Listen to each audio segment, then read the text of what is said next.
I wanted to start by just asking you if you were trying to channel anything specific in this portrait. The artist was mentioning the HIV pandemic, COVID pandemic.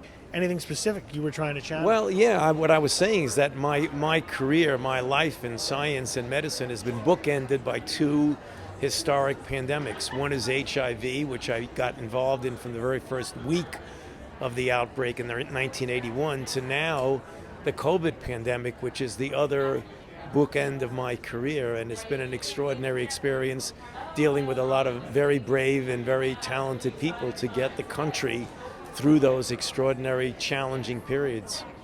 And you've had such a long career, and you are leaving soon. Where's your mind at right now? Are you happy with your decision? Yes. Are you going to miss it?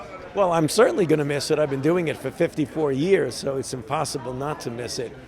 But I'm not going to be out of science or medicine or public health. I'm just stepping down from the federal government, and I'm going to be continuing to hopefully try and inspire younger people who want to go into science or who are in science and wondering about what they want to do with themselves. So I'm going to stay in the battle, as it were.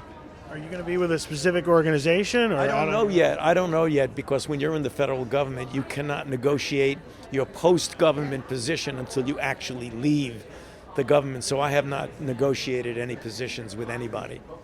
And also wanted to ask you about the pandemic in terms of, where it started, the origins of it. Are you surprised the public still doesn't know exactly how the story? No, that's not unusual when you have an outbreak. I mean, we didn't know how the Ebola outbreak started, and we didn't know very much about the original SARS until years later. So that's not that surprising.